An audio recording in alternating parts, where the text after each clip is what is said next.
पवन भैया ने जो गा दिया और जो गा के छोड़ दिया, ए घड़ी के नायका जौन पैदा हो तो सो डायरेक्ट कहियो सब के हम पवन सिंह बनो।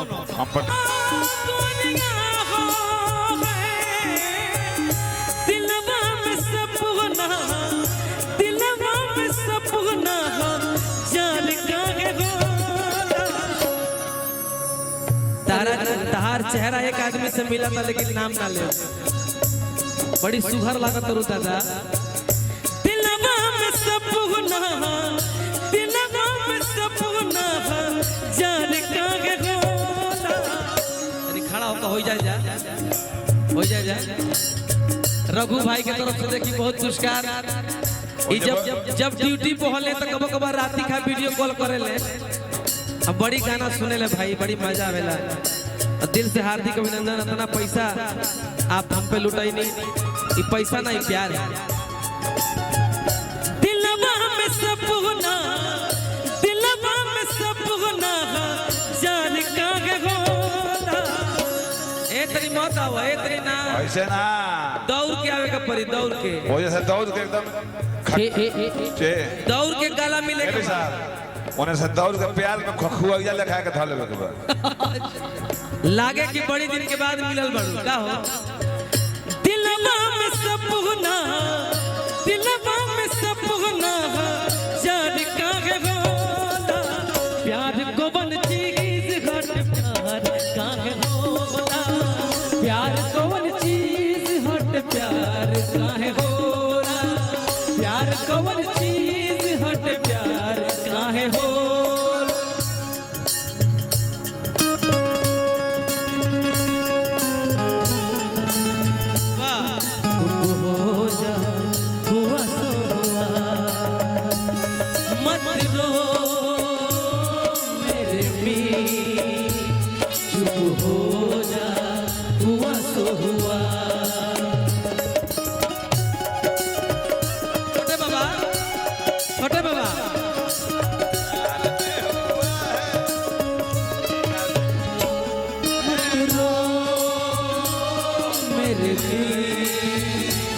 चुप हो जा हुआ सो हुआ।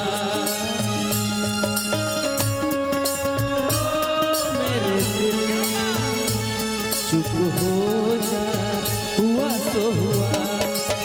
प्यार तो मन चीज हट प्यार काहे होला। प्यार तो मन चीज हट प्यार काहे होला।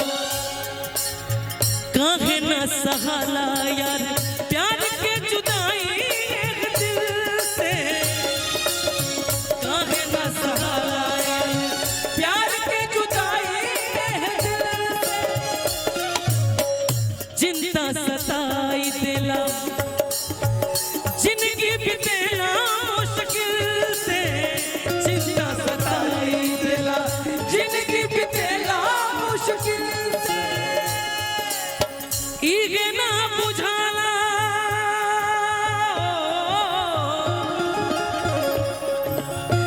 इगे ना बुझाला रे भिनु।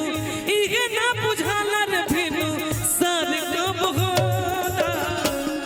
ई धुन हुए हो और इस दिल में क्या रखा है।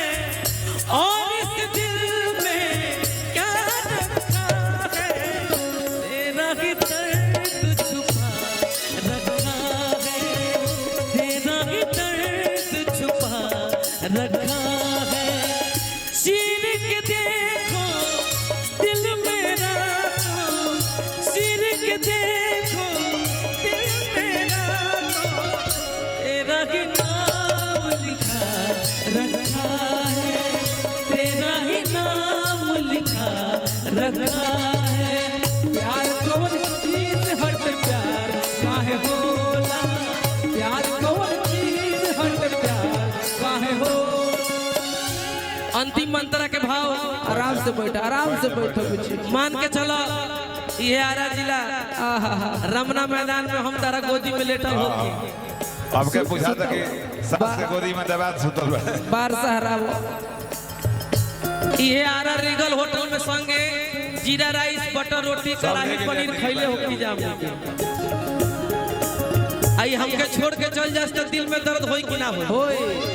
प्यार किया बदनाम हो गए, प्यार भी किया बदनाम भी हो गए, चर्चे हम